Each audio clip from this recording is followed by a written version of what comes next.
Good morning and welcome to Wednesday. What day of the week is it? Wednesday. It's hump day. This is the middle of the work week.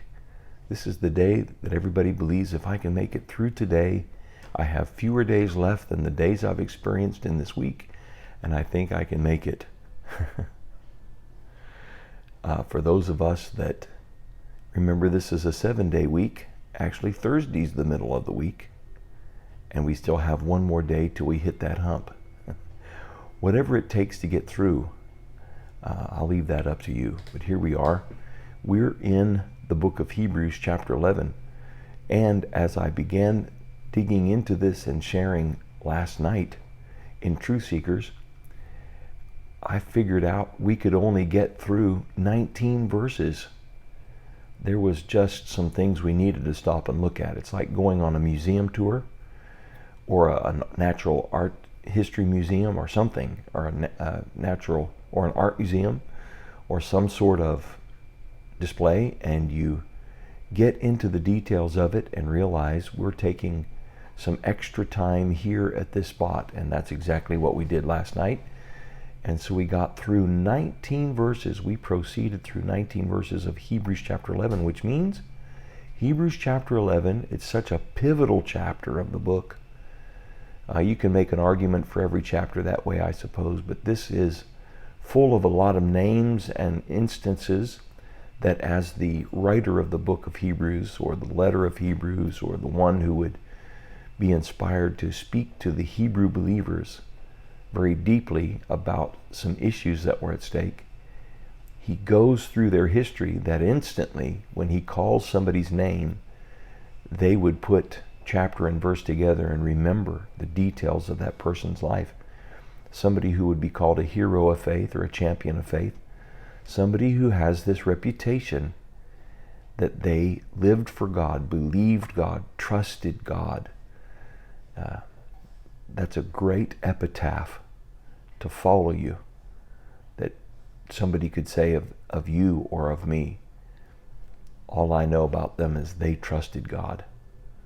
They believed God and followed Him with everything within them. It doesn't get any better than that.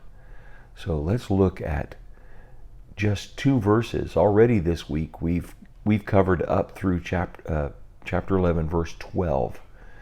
We've covered in 2 days. If I knew what was going to happen on Tuesday night, I would have taken fewer verses and spaced it out a bit. But instead, we're going to slow it way down and just take a verse or 2 each day until we get to verse number 19 on Sunday. And then we'll be ready for the second half of Hebrews 11 and start that up next week.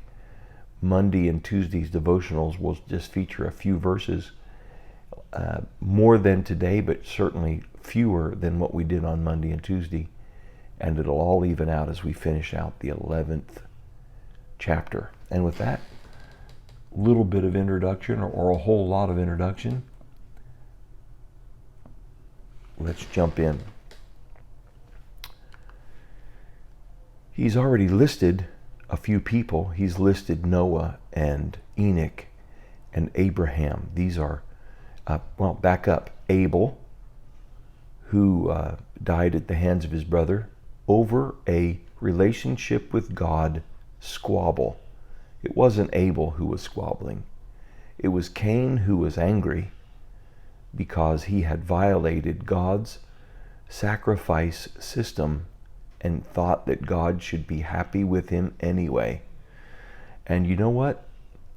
You don't get away with doing things you think should make God happy if they in fact do accomplish the opposite. And God went with mercy, and he pleaded with Cain because he knew what was in Cain's heart and the decision he was looking at, and that was, I'm going to kill my brother.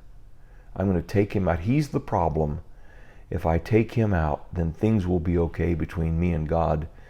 And it resulted in the blood of Abel. So Abel was the first martyr and the first prophet who died for his testimony. Jesus would name him, as he said, the blood of righteous Abel through the blood of righteous Zechariah, who died between the porch and the altar, will be required of this kind of people. Their blood will be determined upon this kind of people, those that would reject me, my sacrifice, my way to bring them into relationship with the Father. So now we move forward, and we're simply going to do verses 13 and 14 today, as we have progressed from Abel to Noah, who built the ark, Enoch, who was not, for God took him. It actually goes Abel, Enoch, then Noah. Noah bridges the flood time and the judgment. We get a restart with 8 souls, and then we now meet Abraham in the book of Genesis. And when we meet Abraham, we see all the things that challenged him. We meet Sarah. We meet Abraham. And now we move to a general statement about these people as a whole. Here's the parenthetical statement. Here's his commentary so far, as the inspired writer of Hebrews shares his heart with Hebrew believers, and we can look over their shoulder and eavesdrop on the conversation. All these people were still living by faith when they died. Remember, faith is confidence in God's promise. And here is the challenge. God's promises, especially the promise to Abraham, God told him, it'll be 430 years. You're going to go through multiple generations of your offspring before they see the promise come to fruition. And what was Canaan literally called? It's called in poetry and song, the promised land, the land of promise. And what story had he shared from that whole scenario with them and warned them with it? There were people who stood at the edge of the land of promise on the other side of the Jordan, who sent spies into the land and then voted no for the promised land. Read it. It's right there in the book of Joshua, right there in the book of Exodus. It's right there in the Torah, the first 5 books. You can read it, and then you can see the scenario unfold differently under the leadership of Joshua. All these people were still living by faith when they died. They were believing God and trusting God and living with a confidence in God's promise and living as if that was so, even though they did not physically see it yet. So faith helps us to deal with the present and deal with the future. It helps us to live in the present in such a way that we are prepared for the future and we face the future with confidence. Hope is a sense of the future.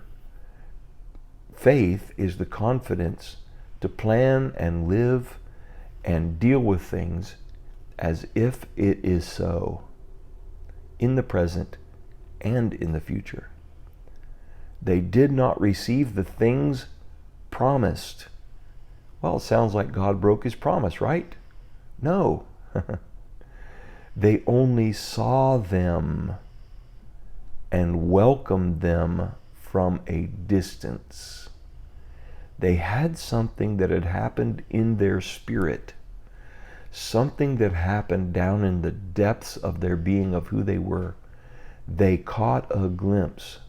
They received a vision.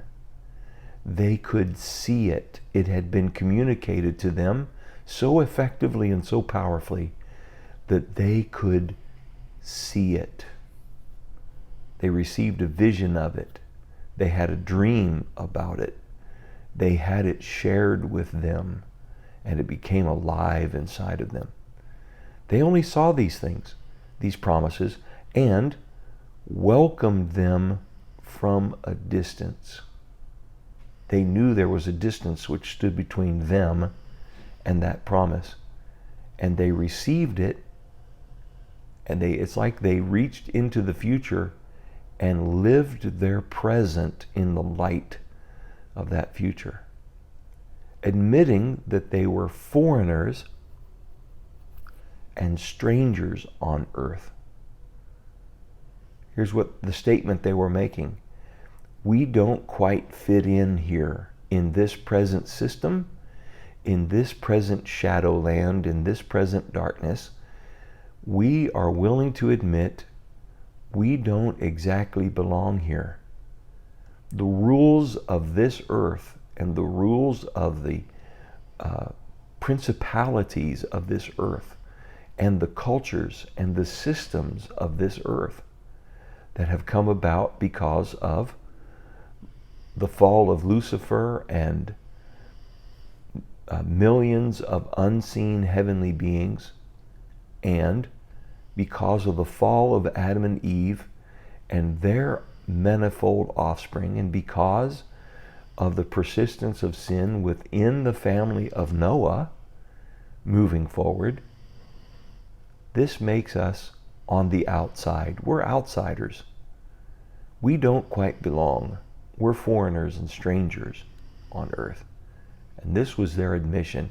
You might even say it was their confession. It certainly was their lifestyle. People who say such things show that they are looking for a country of their own. They were still looking. They were still looking beyond. They were still looking up. They were still looking with expectation towards God, because here's what they were saying. Nope, this isn't it. This isn't the heaven of God. This isn't the promise of God.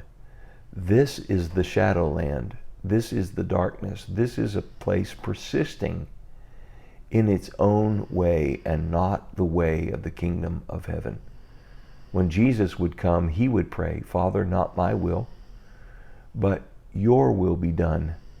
He would pray, not my will be done, but your kingdom come. Your will be done. He was looking for something to still come, arrive, to be here. What does that make him? That makes him a person of faith. That makes him a son of Abraham. That makes him somebody who has a confidence in God's promise, both of judgment and of salvation. And he knows he hasn't seen the complete deal yet. There's still more to come. He lived with anticipation. He looked with a hope and a confidence towards the future. He lived based on something others could not see, but he could see it. That gives you an insight, and me an insight into what it means to be a person of faith. This is the faith chapter. So, as you go through your day today, that's certainly a little smaller portion, and maybe I took a smaller portion and spent a longer time unwinding it and drawing it out. But now we have something to focus upon and to feed our spirit and to bring us to alive, to bring a cleansing by the water of the Word, and to feed us and nourish us for this day, to give us spiritual life. And with that, I'll say I'll see you tomorrow. May God's grace and peace be upon you as you consider this and it becomes life to you. Lord bless you. We'll see you then.